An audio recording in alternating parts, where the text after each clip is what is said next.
দীর্ঘ প্রায় 6 থেকে 7 মাস ধরে রেগার অধীনে কাজ করেও ন্যায্য মজুরি না পাওয়ায় ক্ষোভে ফেটে পড়লেন হাওয়াইবাড়ি গ্রাম পঞ্চায়েতের রেগা শ্রমিকরা। একাধিকবার স্থানীয় পঞ্চায়েতে যোগাযোগ করেও মজুরি না মেলায় সোমবার সংঘবদ্ধভাবে হাওয়াইবাড়ি পঞ্চায়েত কার্যালয়ের সামনে বিক্ষোভ ও ধর্ণা কর্মসূচিতে অংশগ্রহণ করেন অসংখ্য শ্রমিক। গোটা বিষয় নিয়ে শ্রমিকদের পক্ষ থেকে কি অভিযোগ তুলছেন শুনুন। স্যার, আমরা কইছি আমরা যে পুষ মাসে কাজ করছি, কাজের টাকাটার লাগে কয়দিনের টাকা? 10 দিনের টাকা।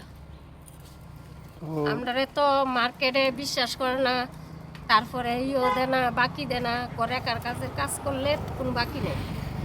কবে টাকা দিবেন? এই পঞ্চায়েতের প্রধান মেম্বার তারা লোক কথা বলছেন নি? তারা লোকও কথা কইছি, তারা কইছে যে পাইবেন টাকাটা, আমরা চেষ্টা করতেছি।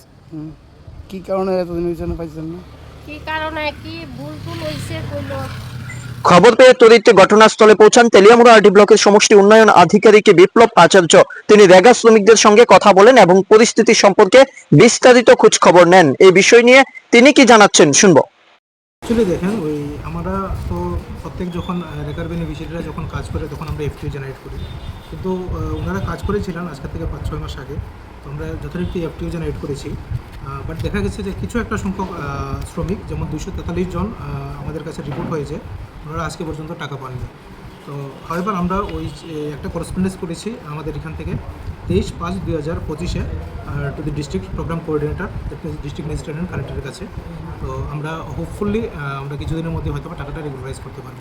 ভিডিও আরো জানান, কিছু টেকনিক্যাল সমস্যার কারণে মজুরি প্রদানের ক্ষেত্রে বিলম্ব হয়েছে, তবে ঊর্ধ্বতন কর্তৃপক্ষের সঙ্গে আলোচনা করে যত দ্রুত সম্ভব শ্রমিকদের প্রাপ্য মজুরি প্রদান করার উদ্যোগ নেওয়া হবে বলে আশ্বাস দেন তিনি।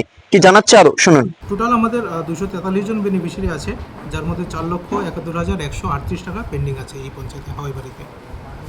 তো কবে নাগাদ পাওয়া যাবে মনে করেন স্যার?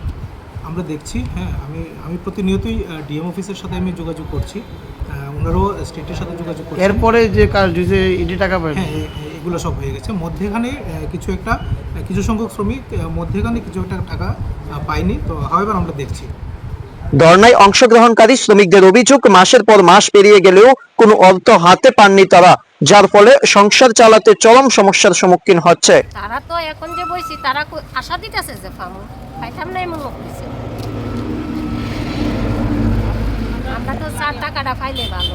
কতজন শ্রমিক আছেন আপনারা? 60-70 কয়দিনের কাজ এটা? 10 দিন।